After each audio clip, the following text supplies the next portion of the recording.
on two topics that were part of the MIT Climate Collab contests, one on hydraulic fracturing and methane, and the other on geoengineering. I'm Andrew Rosenberg. I direct the Center for Science and Democracy at the Union of Concerned Scientists, which is based in Cambridge here, as well as Washington, Berkeley, and Chicago. My program is designed to advance the role of science in public policy, really that connection between scientific work and the societal decisions we make through public process and democratic dialogue. And we started to work on fracking this past year because it is an issue that is now directly affecting a lot of people in the country, a lot of communities, either because fracking operations are proposed or ongoing in their communities, or because they are looking for cheaper energy sources, or because they may be looking for jobs in the energy industry, or because they may be concerned about environmental issues from local to global scales. That means that it is an issue that highlights this connection between science and public policy decision making.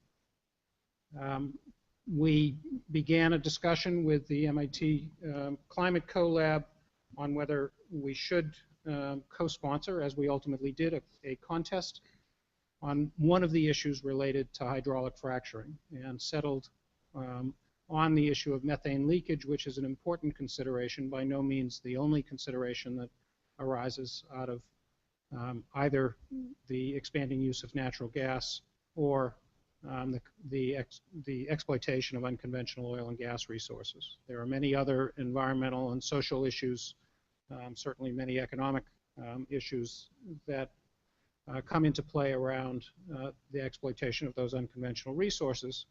But one of them is the connection to ongoing climate change, concerns over ongoing climate change caused by greenhouse gas emissions. And so methane figures directly into that concern. Both of the winning proposals we're discussing today, that on hydraulic fracturing and on geoengineering, are connected to this issue of methane. And so it's natural to fit them together. Certainly, there is methane issues in both, but both are connected, obviously, to climate, and there is a connection with sequestration of CO2. So the way that we'll run this panel is I'll introduce the panel. I'll ask each of our panelists to make some brief introductory remarks on the topic in general. We'll then see a presentation of the winning proposal for under hydraulic fracturing and methane leakage, and then some comments from one of the leads for that proposal, Cliff Gaudieu, who's here, and some discussion from the audience and panel, and then presentation of the geoengineering winning proposal, and the same discussion from panel, as well as questions from the audience. So I hope you can stay for the 90 minutes. We have one panelist who's not in the room. That is John Quigley, who is a self-employed consultant in conservation and sustainability. He previously served as the Secretary of the Pennsylvania Department of Conservation and Natural Resources, and currently is an alternate federal commissioner on the Interstate Commission on the Potomac River Basin. He's a graduate of Bloomsburg University with a degree in economics and a master's in public administration from Lehigh.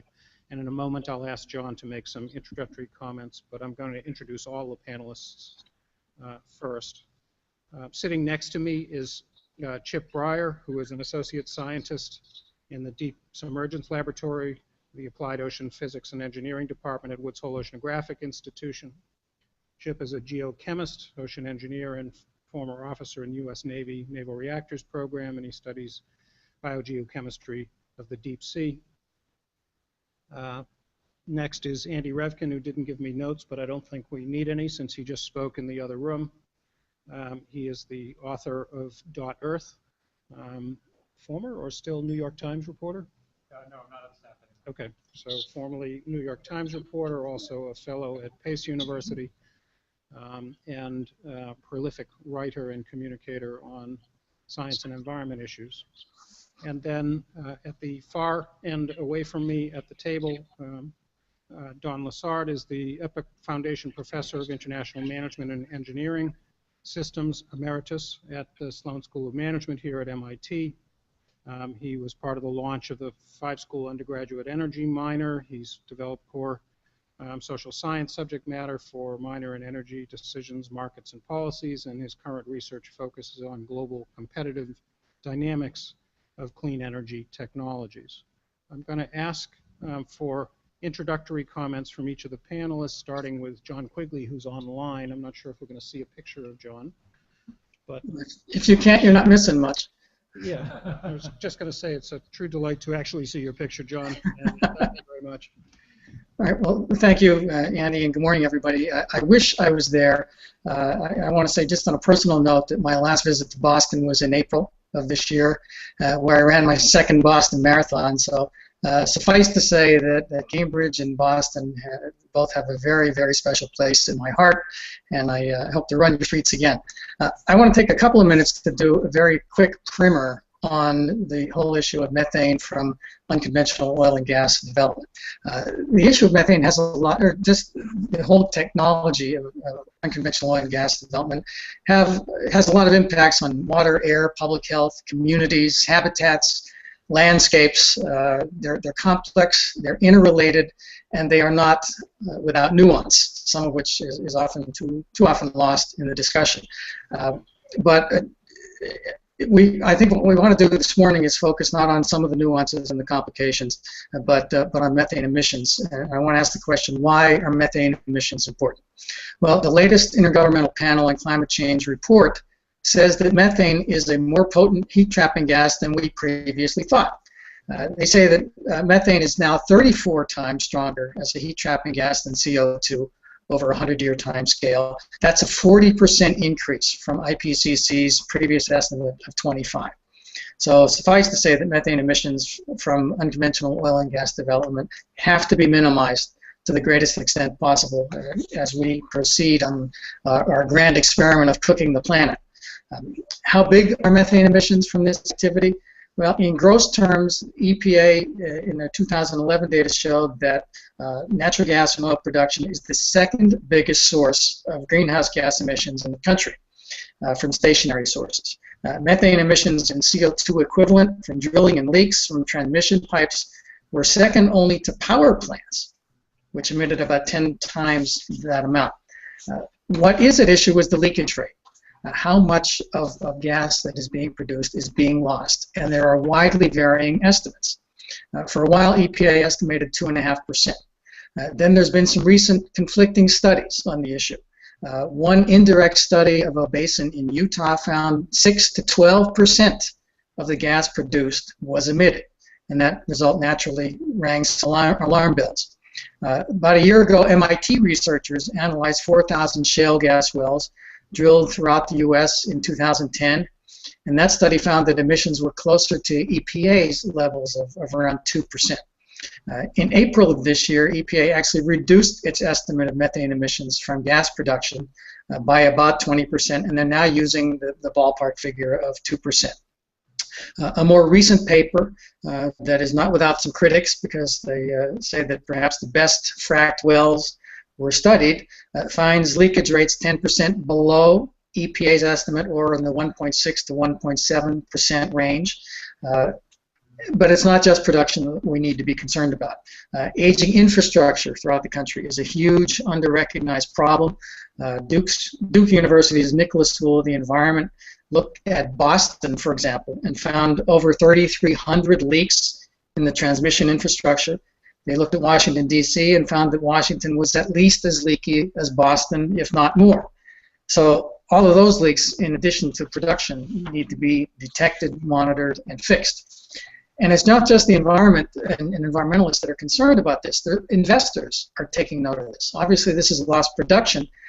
Last year, 3 global investor networks totaling about $20 trillion from Europe, North America, and Australia joined and called on the oil and gas industry to disclose methane emissions and their control plans, to implement best practices to minimize the emissions, and called on governments to adopt much more effective regulations on methane emissions across the value chain. EPA has actually recognized the need for better data, and they've already begun an interagency study on methane emissions and other air pollutants. So the bottom line is really three takeaway points. Number one, EPA's rule that requires green completions to minimize methane emissions, they begin in 2015. Frankly, they should take effect earlier. Secondly, we need more and better data on methane emissions throughout the value chain. There are a lot more studies in the pipeline, pun intended, but we need more and better data. And thirdly, we need comprehensive monitoring techniques, maybe some of those that we'll be discussing here this morning, to understand the issue, to drive regulation, to drive compliance and enforcement. Thanks. Thanks very much, John. Again, let's just go down the panel with introductory comments, if you like, on both topics, and then we'll come back to the specific proposals. So, Chip? Hi, my name's Chip Breyer. Again, I'm with ocean engineer and geochemist at Woods Hole Oceanographic Institution. I guess I'd like to say that, you know, I find obviously the issues about climate are critically important at these times, and particularly I'll speak to the oceans. If you think about geoengineering solutions to carbon cycle problems, then the ocean, using the ocean is a very tempting idea because it's so large. I guess in the engineer in me is you know, struck by you know, applauds the ambition of concepts as grand as geoengineering. The geochemist in me, and particularly the ocean chemist in me, is somewhat daunted by the aspect, because all natural systems are so complex, and the ocean is a very complex one as well. And moreover, it's one of the harsher environments on the planet, particularly for engineering systems.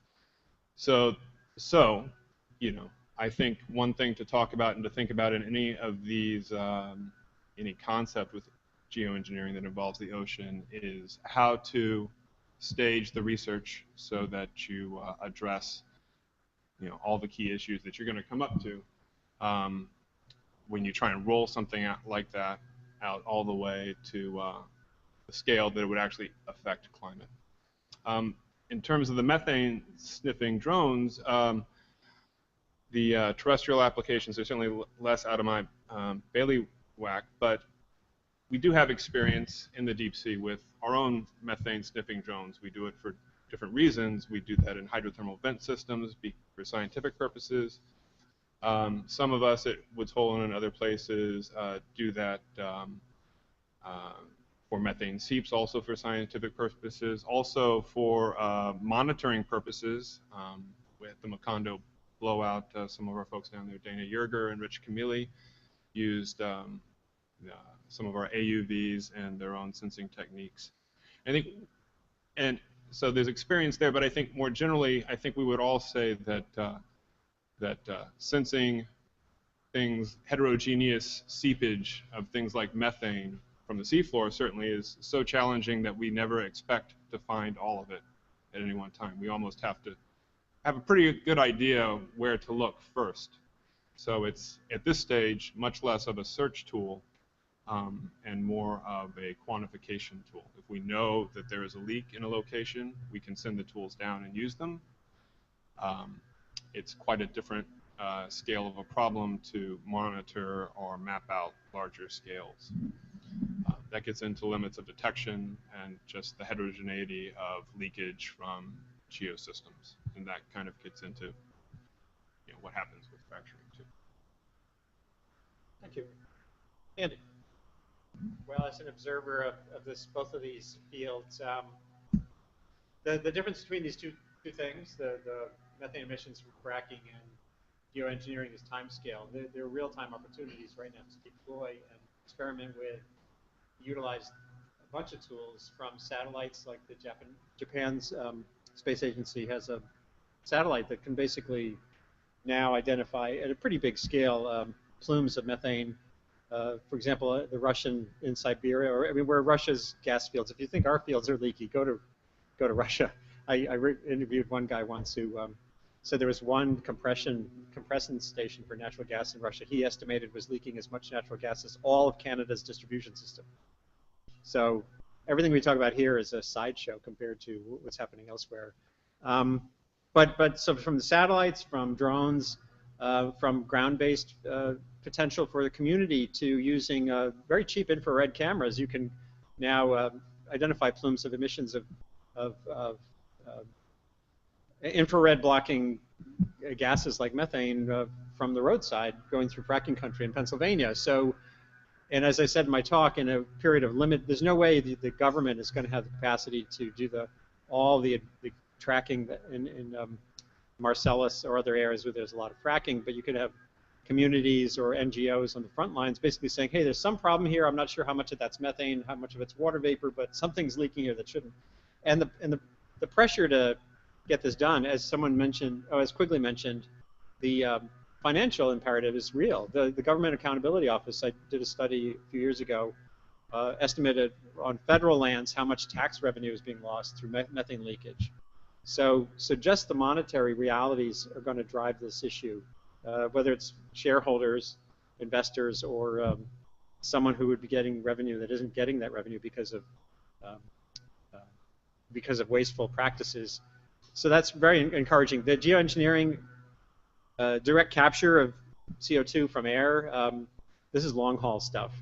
That the social pressure to have a carbon price high enough to make that feasible economically is just not there right now. But I was talking with, I think, Greg Rao earlier today in hallway. If you're not doing the basic work right now to develop the capacity to pull CO2 out of the air efficiently, do something with it, then later, if and when the societal signals are strong enough, you won't have the capacity to do it. So that's it. But it's a completely different time scale. It's not something you're going to see. You know, whether it happens in my lifetime, I think, is pretty uncertain, if it happens. So, but it's very valuable and important work from my standpoint. So I just, before I hand off to Don, would say that I apologize for the noisy environment, and I hope you can hear, and I'll ask the speakers to get close to the microphone. Oh, sorry. I think that, no, that's okay. As a musician, I'm usually good at eating the mic. There was going to be a contest on getting a silent leaf blower, and then we realized that already had been invented. It's called a rake. But Could you hear in what any it said? case, we can't seem to overcome the one that's outside the windows. So. No, it is. I'm just... Some mics... Is this an S758? Some So mics, Don, you really have to eat the mic. Sorry. I could repeat what I That's quite said. all right. Don. Okay. As a management and systems engineering guy, I'm going to focus on socio-technical aspects. And I'll talk later about both proposals specifically, but both of them. Fascinating technologies, most of them put together various technologies. Neither of them are very specific about the institutional context that's required. And I define the institutional context, think of a Venn diagram of rules, prices, and attitudes. And basically the way we govern this stuff is through rules, through prices, and through attitudes. And which set of rules, prices, and attitudes is going to be bearing? And then I like to think about scenarios of those three. And again, I asked for an easel but didn't get it, so we'll do this virtually. Think of a 2x2, and on one dimension, limited rules or prices on greenhouse gases, and the other substantial rules or prices on greenhouse gases. And on the other dimension, it's kind of Rube Goldberg, which is a mixture of specific rules and social protests and maybe a little bit of price. And the other is the economist's dream, which is a standard greenhouse gas price. We all talk as if tomorrow we're going to have a greenhouse gas price. I don't believe it. We are slowly constructing a Rube Goldberg device that puts pressure and prices and limits on greenhouse gases, sometimes locally, sometimes globally. So under each of those scenarios, I'd like to kind of look at each of these proposals. What do they need to work? Which combinations that were put in the proposals are really necessary to make them work under those scenarios? And which of those combinations simply add complexity and make them less likely to happen? And then finally, to what extent could either of those proposals help us realize a desirable scenario in terms of rules, prices, attitudes? So that's the structure I'll come out with. Thank you. They've relented outside. So I think we're going to roll the first video on hydraulic fracturing first, and then I'm going to ask one of the proposers, Cliff Gowdy, to add detail as he would like before we open it up for questions.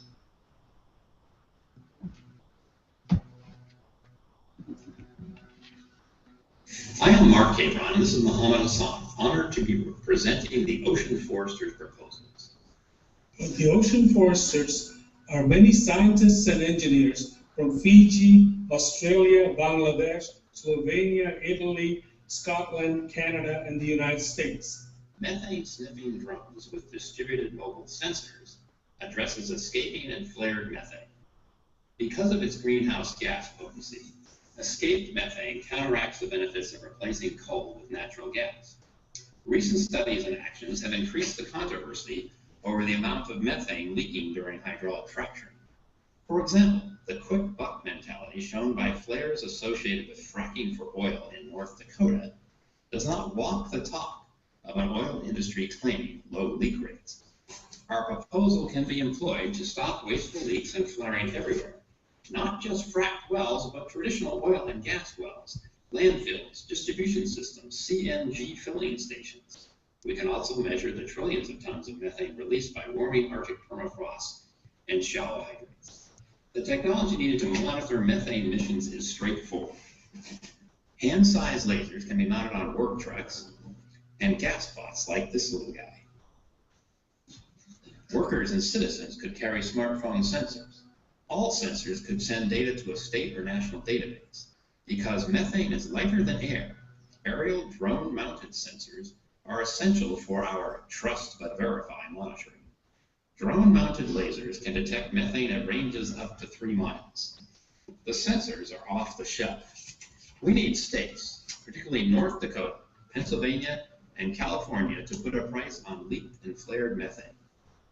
A stiff price on leaks would create more jobs as industry sells the gas they would otherwise leak or flare. Utilities could be empowered to collect the fees and optimize their sensor system for income from detected leaks and flares. With the leak flare issue addressed, the ocean foresters would start removing global cumulative CO2 emissions, moving from our future of a 5 trillion ton red line to 0. The ocean foresters would do this with new seaweed forests in what are now ocean nutrient deserts by rapidly recycling nutrients and spinning off energy to completely replace fossil fuels. 600 quads, plus pulling CO2 equivalent out of the air. The University of the South Pacific is poised to start seaweed forest operations in Fiji after finding a $1 million investor. Thank you.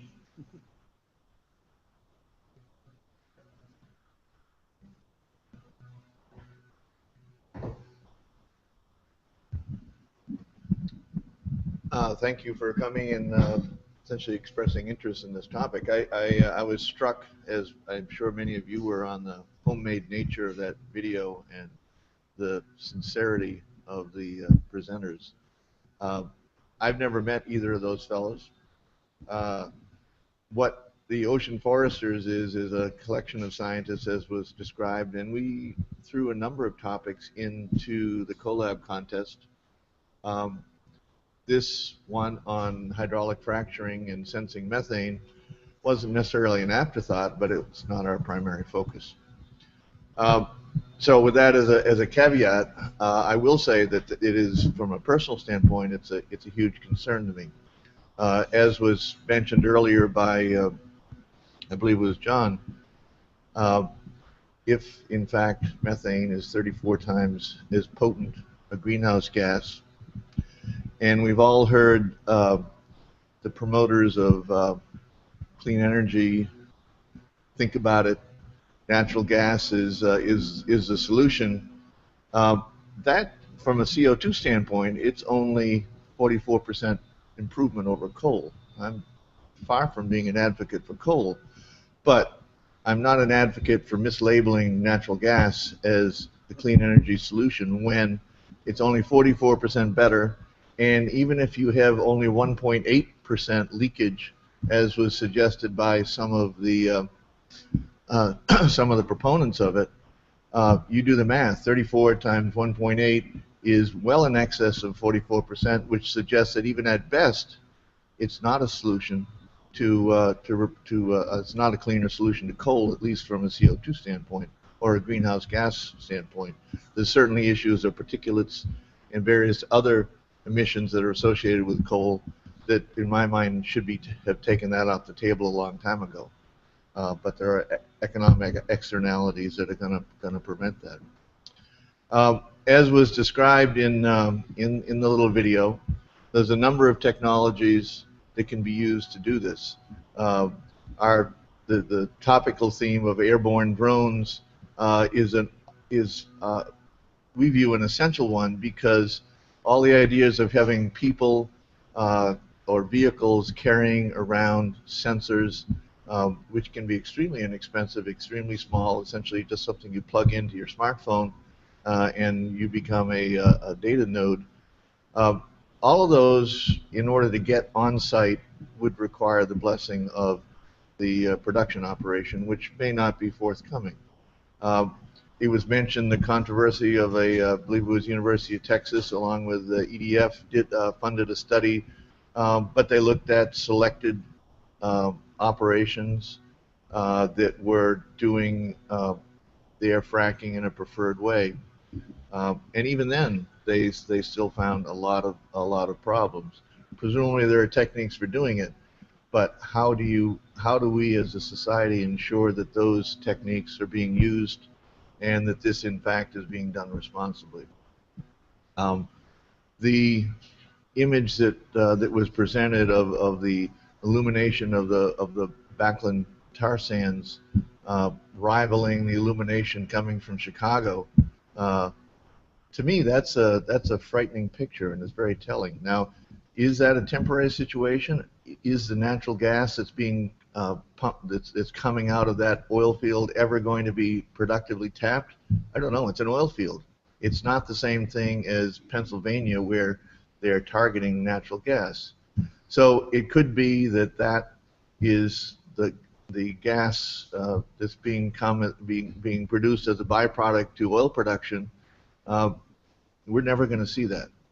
And is that the right way for us as a society, or the United States as a nation, to handle that one-time resource? I'd argue no. U.S. is one of very, very few countries that those resources are granted to the landowner. Most countries don't do that. It's not a matter of nationalizing an existing industry. They never were. They were always, they did not come as part of land ownership. This is something that came from a long time ago, and I suppose it was there to encourage the discovery of the West. We're beyond that. There may be better models for doing that, but I doubt it's going to change. The point is that until we can quantify this, until you can measure it, you cannot manage it. So we're suggesting that by measuring it by whatever means, we can then begin to manage it. Now, the model for managing it is up in the air as far as I'm concerned. It was mentioned that the states involved in this, because that seems to be the level at which management of these activities are occurring, that they would put a price on it, and that once we quantified the amount of methane that was leaking from a gas play, the producers, and we have to realize that those things happen at a whole number of levels. It's an intricate, complicated business, and these things are we're going to incur a lot of finger pointing as far as whose fault it is. But until it gets into the pipeline, there's not a lot of incentive for industry to do it themselves. Once it's in the pipeline, you would think, and they do have technologies for measuring emissions coming from pipelines so they can fix the leak. That's money down the drain. But before it gets into the pipeline, there's not a lot of economic incentive. So what we're suggesting is measure these things, use a variety of techniques to measure this, quantify it, localize it, and attribute those to the operation that's causing the leaks, charge them. The theory being that unlike CO2, where there seems to be a lot of hesitation to putting a price on that, there might be less resistance to methane, partly because societal views and their sort of ambivalence about is fracking good, is fracking bad. Well, at the very least, we shouldn't be wasting this. So I think the idea of putting a price on methane is tractable, at least on a local level. I don't know what the mechanism is for doing that. I don't know what regulations need to be put in place, but it's obviously the technology is the small part. The policy is the key to it, but if we don't measure it, we can't manage it. And so I hope I've conveyed the concept that we're trying to demonstrate. I don't know how this idea fits in with the overall conference concept of crowdsourcing, crowdfunding. I'm anxious to hear people's ideas on how this might be done. What would be the collaborations that need to get put together? Is this a good idea or is it a bad idea? What are the stumbling blocks that we're up against? But I hope this sets the stage for a good conversation. Could I? Thank you. Could I dive in on that? Just yeah, you can. Just one sec. Yeah. So I think it is interesting to think about the mechanisms and also to the role of those mechanisms. I mean, fundamentally, one way to do this is to require a performance standard for wells, and there are green completion rules that go into effect in 2015, I think it is, for fracking operations, which could be set as a performance standard for methane. That doesn't quite get you to a price. Whether that price could be set at a local, state, or federal level, I think all of those are possible as permit conditions, depending on how fracking is ultimately regulated. If anybody has questions about the current regulatory structure, I can refer you to materials specifically for that. So I'm going to open it up to comments from the panel, as well as comments and questions from the panel, as well as from the audience. And Andy, you clearly wanted to comment. Just briefly, the idea of getting better measurements at the local scale fits really well with what if you were at my talk this morning. There's various mapping tools for data on gas production. Fractrack.org is the one that was created by a guy in Pennsylvania, and incorporating DIY, do-it-yourself regional data points on those existing maps would be great, because you got to get the data out there. The data is being collected in a crowd-generated way. Map it, and then you end up with the pressure. People can see where there are hotspots of at least questions about leakage, and then you can kind of press forward on constraining it. The price is already there, though. Like as I was saying, the GAO, Congress knows now that there's millions of dollars of lost tax revenue. That's a price that will be can be enforced on these companies to get their better practices in order. The same thing on private land. Leaseholders don't want that gas being wasted. That's their lost revenue. So you're going to have lawsuits. It's all going to. You don't need a separate price on gas, as far as I'm concerned. If the price is there, there are some states where there isn't tax revenue flowing, and that's a problem. Why states are letting this stuff happen without capturing some of the benefit for externalities, I don't understand. So those are the key points. But get the data mapped, get it out there. Oh, and one quick thing on the EDF. The EDF University of Texas study is invaluable, because it's actually showing you in more detail than ever before where there are opportunities to cut leakage, particular compressor designs, particular valves. So they've actually gotten down to the level of solving the problem. It's not, and green completions, they haven't just focused on places that are doing best practices, but they've revealed this transition in the last few years to what you can do when you shift to best practices. So that data is also invaluable. It's also early days. They have 16 more papers they're working on that are going to come out of that same study. So it's not as if it's cherry picking at all.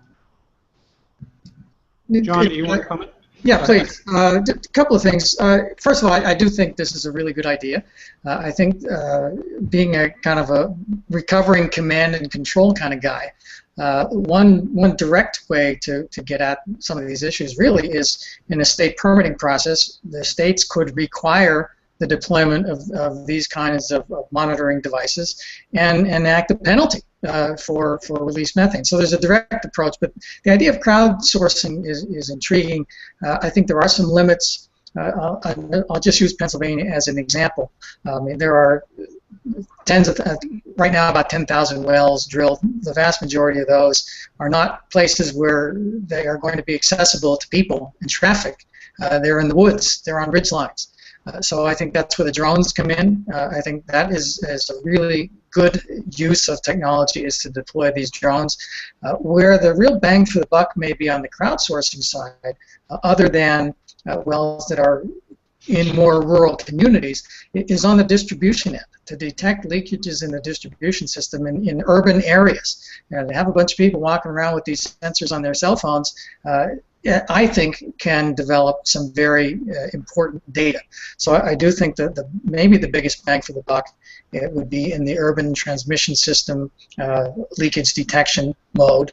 But I do think we need to look at all of the technologies, whether it's handheld, truck-mounted, drone-mounted. Andy Revkin mentioned satellites. I think we have to apply all of these technologies to really quantify the issue, and then to really screw the problem down as tightly as possible and minimize the emissions. But this is definitely something that is worth considering. Again, a direct approach, just state regulation. Living in a state that is very friendly to the industry, I will say, obviously, that from a political standpoint, that's not necessarily going to be an easy lift to get something like this enacted. But as Andy mentioned, if we can amass this kind of data and build the obvious compelling case for action, that would pave the way even in some of the friendlier states like Pennsylvania to maybe get some action on the legislative front. So I do think it's a solid idea, and I think it should be pursued. Sir, you had a comment? Yes. Is this working? No idea. Hold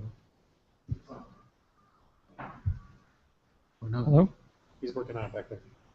Hello? Hello? I'll yell. I'm Quentin Zondervan, president of Green Cambridge, and I'm really encouraged by this idea of measuring the methane leaks. I don't see any downside to it. I'm hoping to participate in a program by the HEAT nonprofit in Cambridge, the Home Energy Efficiency Team, to measure methane leaks in Cambridge with a car that's being specially outfitted to do so. So we're going to drive it around Cambridge and Somerville and actually measure the leaks here. I don't quite understand why you're proposing to use drones, because we have airplanes flying around all the time. So why not mount these things on airplanes? And especially if there's federal tax revenue implications, could we get the EPA or the FAA to actually mandate that airplanes are continuously measuring methane leaks? I also understand if there's real money there, if this methane is usable, why is it being wasted? Why isn't that economic incentive enough to cause it to be harvested? So we can come back to those questions. Don, why don't you comment Yeah, first? very quickly. So I thought that you started with one kind of perspective on the policy and socio-technical environment, and you ended with a very different one. You started with a couple of regulatory Hail Marys. Let's have the state price methane, and let's have the utilities link with the emitted methane, working across those totally different regulatory institutions with very different agendas. So you've asked for probably the toughest set of institutional changes possible. On the other hand, measuring and making public the plumes is really critical. So I fully accept the proposal. And I'm going to go. I asked for the easel to make my pictures clearer. Mental pictures never quite do it. We often jump to regulation. Remember, we've got three mechanisms that will cause our children to have a world they can live on. We have regulation or rules, we have prices, and we have social pressure. And we know that social pressure is required to lead to the other two. The other two don't just happen magically. They happen slowly over time. And we're probably not going to get to nirvana of a $50 a ton CO2 price anytime soon. but we have a big combination of all of those things. So what do I think is really neat about this proposal is we need comprehensive and independent mapping of methane plumes. We need public realization of it. We need community engagement in getting it. I'm not sure I want the EPA to do it because who knows, the EPA may be run by the Tea Party next time around. And I don't want Google doing it. I don't know whose right they represent. So I think the institutionalization of this is critical. I'm a university type, so I'd probably go there. I'd probably say the Union of Concerned Scientists should get together with 20 or 25 land-grant universities and come up with a sound scientific way of capturing and bringing together these different externally sourced measures. Make them visible, make them public. Maybe that's the basis for pricing. Maybe that's the basis in some states for saying you can't emit if you want to frack, because that's more direct.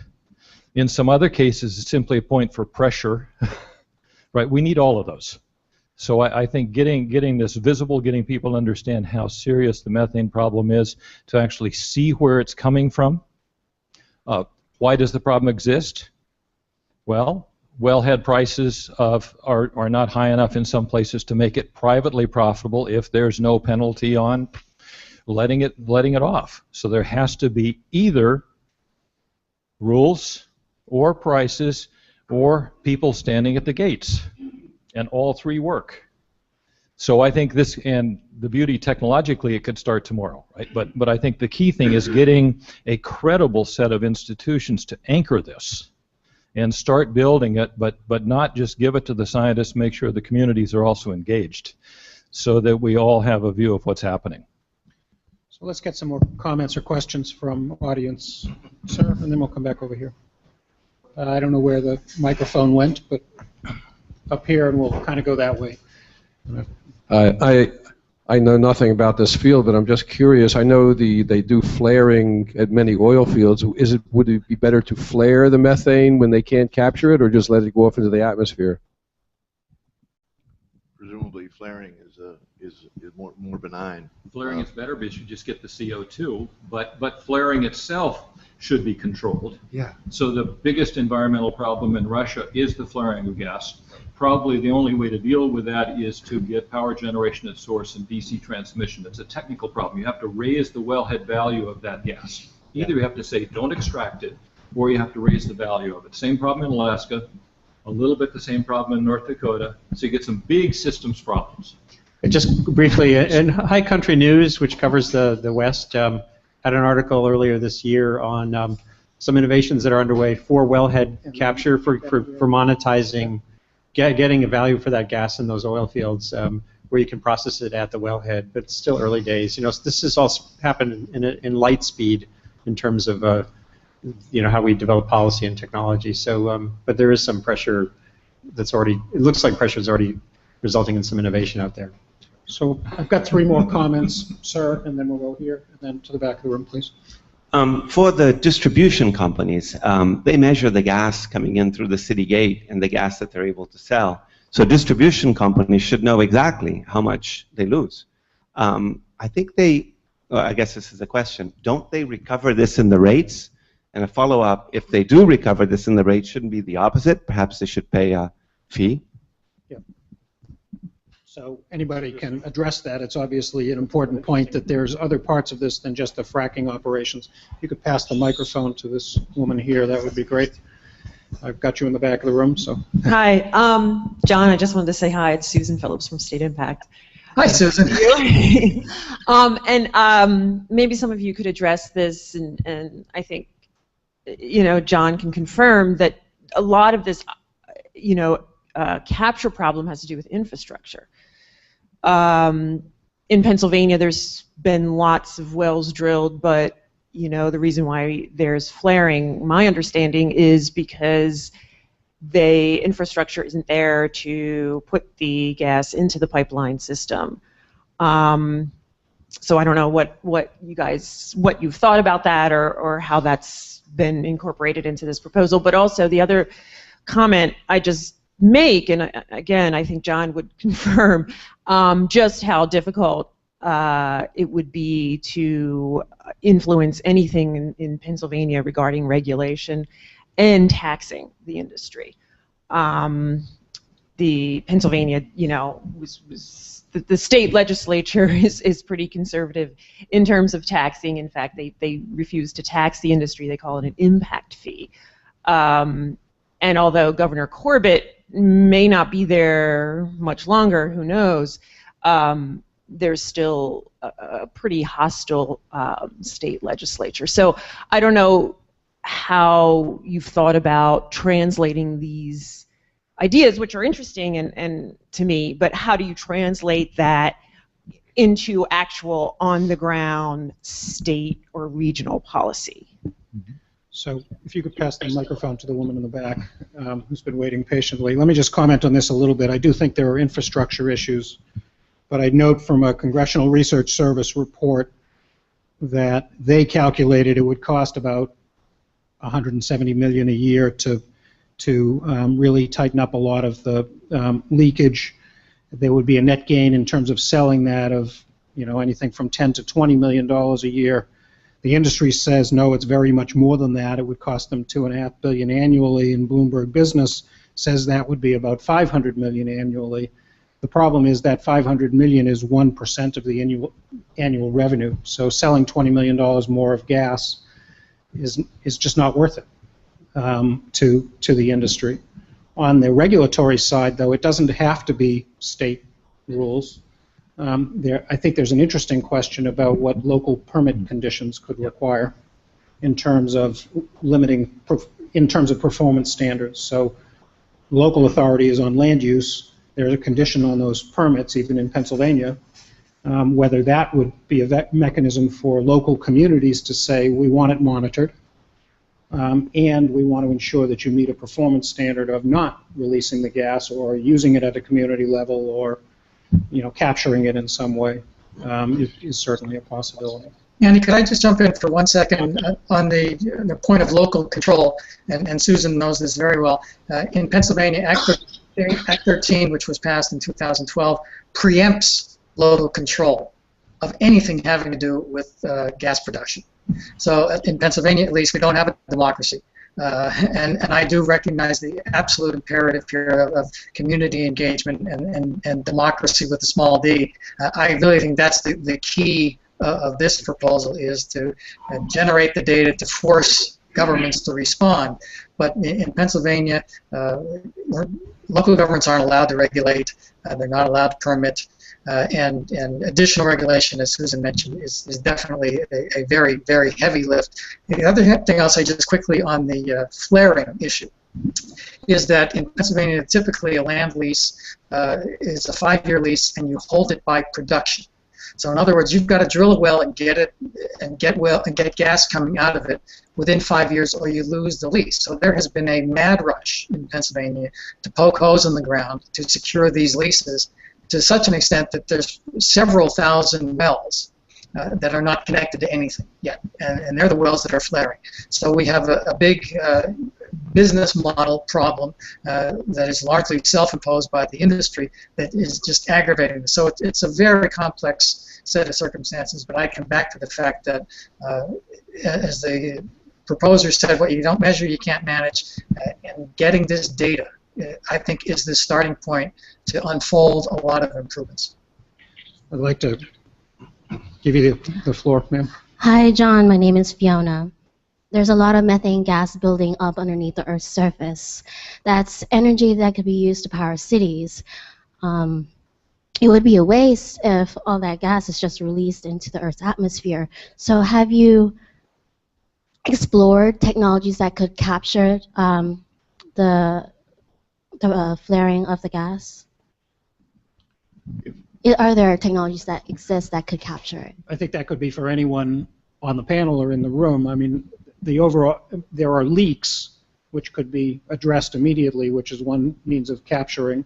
The flared gas, I think, is another issue. I think they could capture it if there was anywhere to go with it right now, which is the infrastructure question.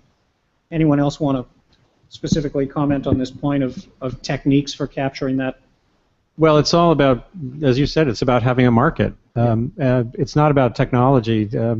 In Nigeria, I wrote about this a few years ago, sub-Saharan Africa has a huge gas resource, but right now it's all mostly being flared because no companies want to invest. There's no regional, local market, even though Africa is energy poor. There's so many people there who have no cooking fuels other than firewood or the like, but there's no incentive to develop the market because they just want to ship it and put it into an LNG terminal and ship it somewhere else to the commodified market. Well, that's a shame because that's a lot of energy going to waste. It is, I know, and I wrote about this. It's, you know, like in the drug world, there's what's called orphan drugs, drugs that is not worth developing because of issues like this. Well, there's orphan energy, and that was a phrase I used in the piece about Africa's situation. A lot of orphan energy that is either geographically distant and is going to need new at-source mechanisms, or is institutionally distant because you've got to find a way to recapture the capital investment that has to be made. So you have institutional vacuums, and then you have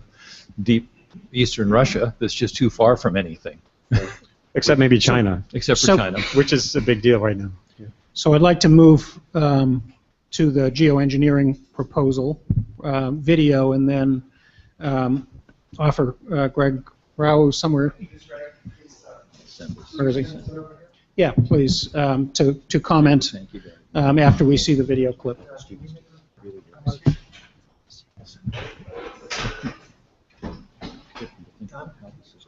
Of course.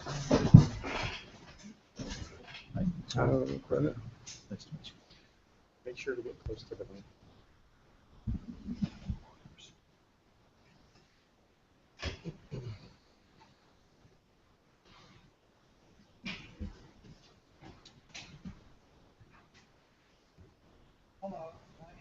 You got to post.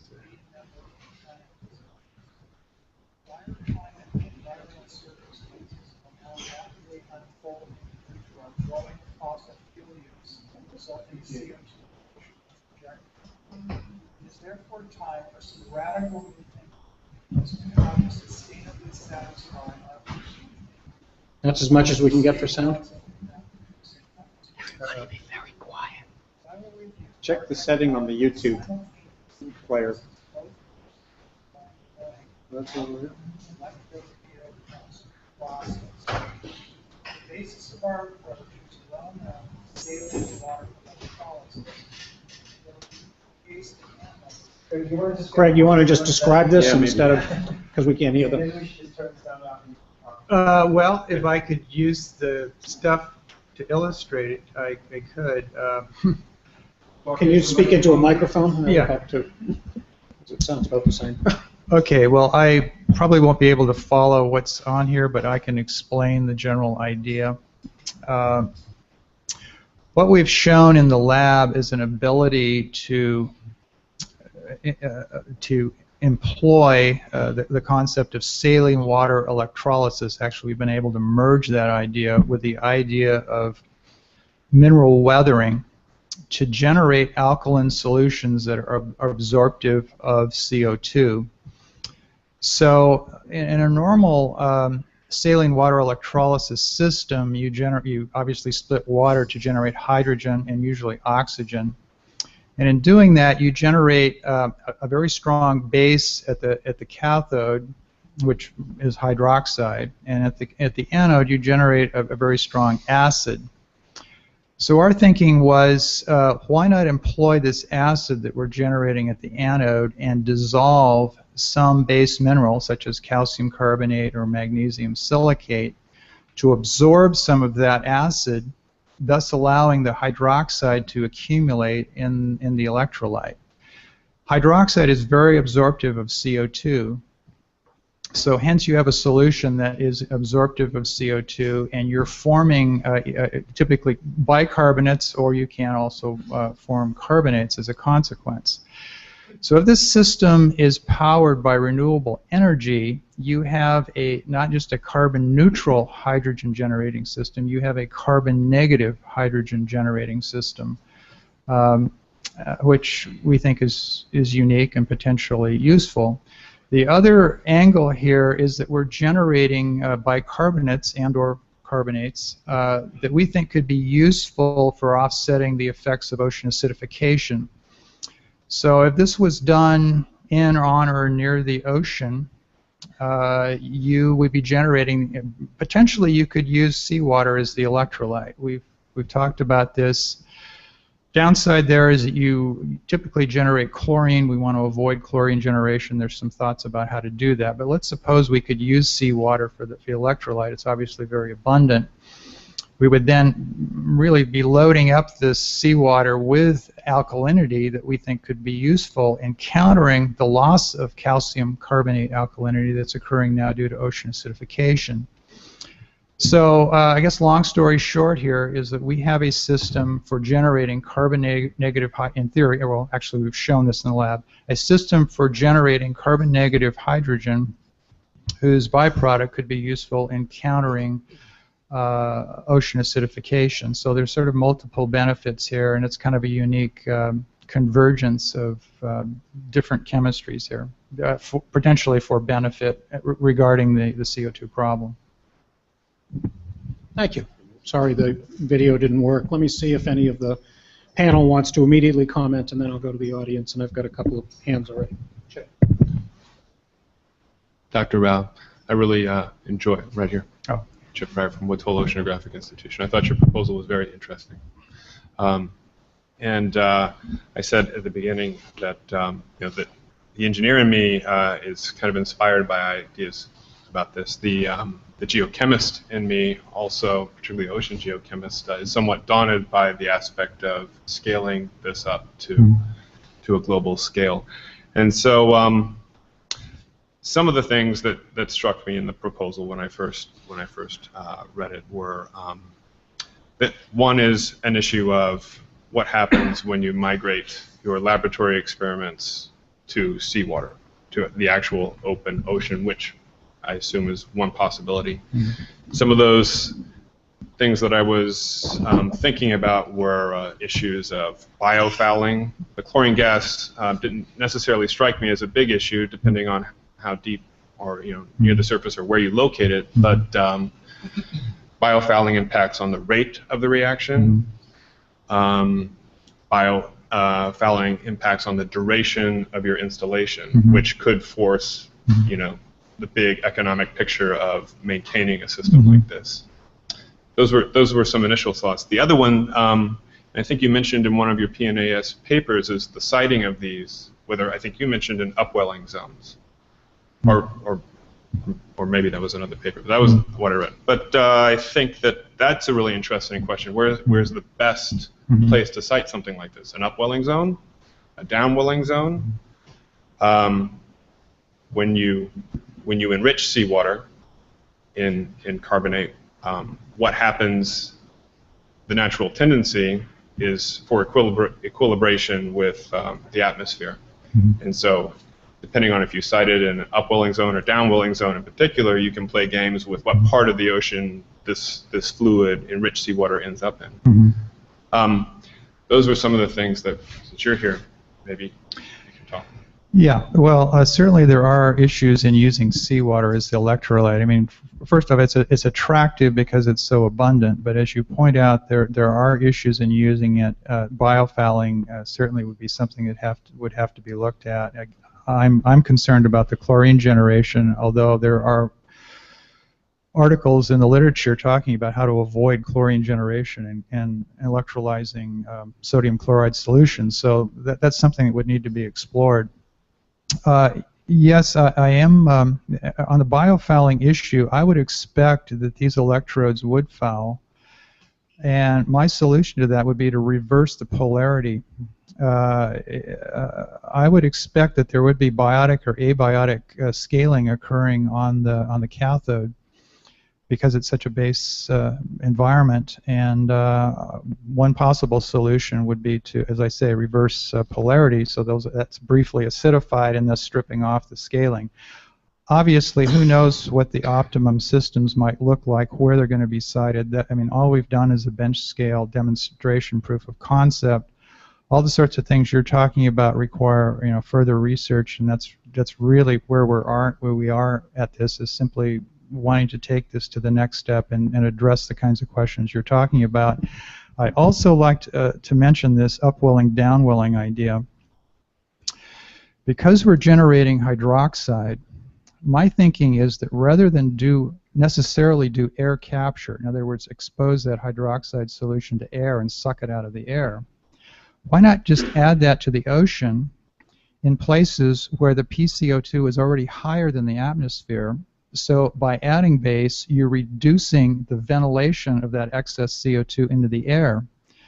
So this is, in effect, an ocean CO2 capture scheme and not an air capture scheme, but it would have the same net effect because you're reducing the emissions coming out of the ocean in these upwelling areas.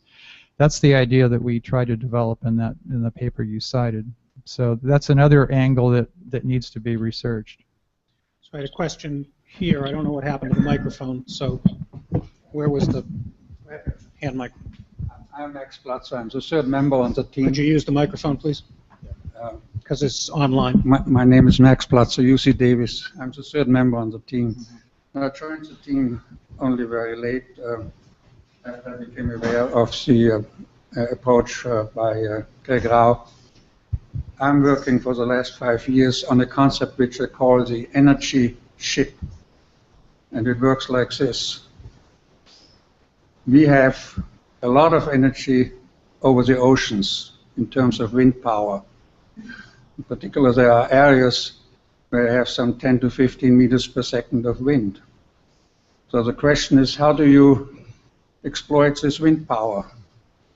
Well, the proposal is to use large sailing ships, and these sailing ships will be cruising at somewhere between 5 to 8 meters per second, and they are equipped with hydro turbines. The hydro turbines provide the electricity for electrolyzers, conventional alkaline or PEM electrolyzers. So now you have hydrogen and oxygen on your ship. Of course, you need to compress the hydrogen, and then you ship the hydrogen and also the oxygen in separate tankers back to shore and reconvert it into electricity or use it for transportation, cooking, eating, whatever. The efficiency of this roundabout process, because at first it looks like it's a really roundabout process, is something like if you put 1 megawatt, and typically you could produce on one ship somewhere around 1 to 3 megawatt if you use a sail area of 10,000 to 20,000 square meters. So you have, let's say, 1 megawatt coming into the electrolyzer, and back on shore, after converting it into electricity, you get out about 40% of that. The advantage of this system, in our view, is, and I'm working together on this with a number of universities in Europe, in particular with Royal Institute of Technology in Stockholm. And some of you may be aware of this German concept, power to gas. The wind turbines, in particular the offshore wind turbines now in Germany, are being used to electrolyze seawater so that you now have stored hydrogen. And so this is really an extrapolation of this system, because the question, of course, is, are we in fact using all the renewable energy that is available on spaceship Earth? I come from aerospace engineering, and I was a member of the Apollo team, so I'm thinking in terms of spaceships. Our air conditioning system obviously is failing. So the question is, do we in fact have enough renewable energy on our spaceship to repair the air conditioning system? And the answer is clearly yes, because there's tremendous amount of wind power over the oceans. So from an engineering point of view, and I'm of course looking at this purely from the engineering point of view, is, are we able to use all the energy that is available on our planet? And the answer clearly has to be yes. So when we go through this analysis, we figure out, for instance, the United States has to produce about 1 terawatt of electricity. So this can be done with something like 300,000 energy ship convoys. I say convoys because it's not just the I'd like to make sure one some ship, other people but get it some is- questions in here. So. It is a collection of ships cruising together. And so these are all things which appear to be definitely within our ability, technical ability to do this. Thank you. And that is what I would like to present to you. I have another question here. I have a comment. Don, you have a comment. If you could pass the microphone, please, to Don. While that's moving, perhaps you could make your comment just to. Okay, so obviously a fascinating combination of technologies, and probably near-term, medium-term, and long-term we've heard about, right? Near-term, we really have to get cracking on research on scaling this in seawater. Medium-term, I think we're really talking about co-location of using off-peak negative value wind in an ocean place, in a place where we have deep infrastructure for electrical power already. So imagine along the Cape Cod Canal next to Pilgrim. So we have the place, we already have some of the seawater pumping, because you don't want to have to invest in that capital stock. Furthermore, you could probably drive that by local permitting. It might even be a condition of re-permitting for Pilgrim that they build this next to it. Or it could fit under renewable standard in the state, or it could be linked to the EPA's rules on power plant emission if it could be linked legally. So you could probably get it done without the Hail Mary of global greenhouse gas pricing. The ships, sounds lovely from an engineering perspective, from an institutional perspective, and an economic perspective, not so swift, right? It is the ultimate of complexity. So I understand, but there's a question of co-locating those activities in the middle of an existing power system versus building and paying for a totally separate system that requires movement of massive amounts of what the public would view as very dangerous products into massive facilities. So that can't happen until we have, I'd say, global greenhouse gas pricing. But we need to get cracking, but we need to start right away with the experimentation on this in seawater, find ways of doing it locally where it's mainly a byproduct of existing systems. Cape Wind undoubtedly is going to generate some negative value wind to you, because wind power costs money. It's not free. It's free in terms of CO2. It's not free in terms of money. But off-peak wind power is free in terms of money. So comment over here, then I have one, and then I'll go back. I can jump in too if you have a second. Okay, you're in the list. Please, sir. Quentin Zondervan, president of Green Cambridge.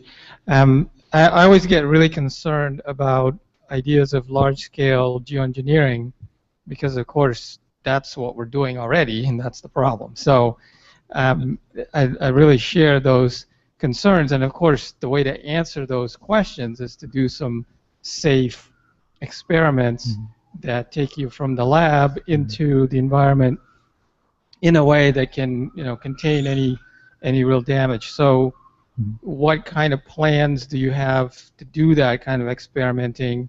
What are the time frames to get some answers on that, and what kind of funding do you need and do you have access to? Right. Well, the next step in this is to do more lab experimentation. All we've done so far is a proof of concept that this does work.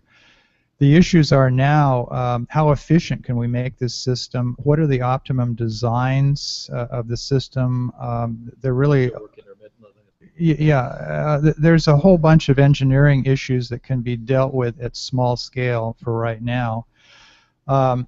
In addition to thinking about the environmental benefits and impacts, because we need to better understand what the downstream flow, chemistry is like, and how that could be a benefit or potentially impactful to the ocean. So all of that needs to be looked at an experimental test scale before we really talk about going to larger scales. But I think the point here is that all the reagents we need, including energy, are very abundant globally. We're not restricted by the amount of silicate or limestone, the amount of electrolyte, if we can use seawater, or the amount of energy. There's, as Max pointed out, there's tons of energy around if we're willing to pay for it. or look for the sweet spots where the energy, renewable energy, is relatively cheap. So all of that also needs to be looked at. Where would this make sense? Where are the sweet spots, etc. Sorry, John, you didn't answer my question though. What's the time frame that you need and funding? Okay, time frame. Gee, I'd like to have about 4 years of research, maybe $1 million or $2 million. I'd want to team up with some serious electrochemists on this.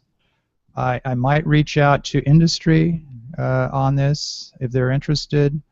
So certainly partnering and funding, I would say on the 4 to 5 year time scale would give us a lot of information about the advisability of going forward. John, can you go ahead then? Okay, sure. Thanks. Just a couple of points. Obviously, this is one of the issues of scale. I know a little bit about this. 4 years ago, when I was still with state government, I worked with the Clinton Climate Initiative to develop a plan for the first carbon sequestration network in the world in Pennsylvania. So I know a lot about bringing technology to scale, and I'll say parenthetically that network didn't happen because Ed Rendell's term ran out. But bringing a technology like this to scale is probably even more daunting. And then when you add in the factor of if it aspires to be powered by renewable energy, there's a question of scale there as well, and availability of the kinds of renewable energy generation that would be needed to power this technology at scale. But the thing that I want to really focus on very briefly is the whole concept of geoengineering. We are already performing the world's the largest uncontrolled chemistry experiment in history by changing the composition of our atmosphere. And to suggest that we can perhaps use some of the end products of this process to change the chemistry of the ocean without a lot more thought and study about potential impacts kind of scares me a little bit. The whole concept of geoengineering strikes me as a last resort type of a situation, particularly if we were going to change or mess with ocean chemistry. We've already messed up one Earth system, and I'm a little scared of messing up another one that is already in great distress now. So I think just from a standpoint of public consumption, some of these issues probably need to be thought of as well as the technical aspects. Thanks, John. I have a comment on that as well, but first, please, ma'am, go ahead. Oh, John, I'm You not. need to hold the microphone closer. We can't. John, I'm not an academic like you are, but I'm a student and I'm like an entrepreneur. And geoengineering has been going on for more than 60 years. Climate change is already occurring. So it makes sense to get the funding and get the investments and go ahead with the experiments. And I would like to mention that you shouldn't leave out entrepreneurs, business types like Sergey Brin from Google or Peter Thiel, who's into seasteading. These investors, venture capitalists, they have an interest in what's going on as well. Thank you. So we're coming to the end. There's another comment in the back of somebody who hasn't spoken. Why don't you go ahead, and then I'll next to you, to your. So just a question. There's already quite an existing interest in using hydrogen as a storage mechanism, reservoir for off-peak wind and off-site. So in terms of siting, I guess you could look to plugging into all the people who are already thinking about, off-peak Cape wind and so on, with added benefits from just plain old hydrogen. And I was wondering what the total efficiency from wind energy to hydrogen and then back, how much lost would you have in that? Well, typical electrolysis is better than 50% efficient in converting electricity into hydrogen. Actually, most commercial electrolytic systems are much better than that, like 70% efficient. Now, what the efficiency would be in this system, it's a little hard to predict because the configuration is such that we're adding this material around the anode, and so that's a big question. That's why we need to do more research to really understand the efficiency. We calculated the efficiency of our proof of concept system at about 20 to 30%. So, in the whole scheme of things, that's not so bad. So, I mean, relative to things like thermal or mechanical energy conversion. So there is some potential here to exploit the efficiency with which you can do chemical work with electrochemistry, and I think that's something that's worth pursuing. Andy, did you have a comment? Yeah, just briefly, in terms of the merits of this work, even with the issues that arise, Dan Schrag, just down the road here at Harvard, who is a member of PCAST, the President's Science and Technology Advisor Group, years ago said to me something that I think is useful, which is, the societal impetus is not there now. It may be there more down the line.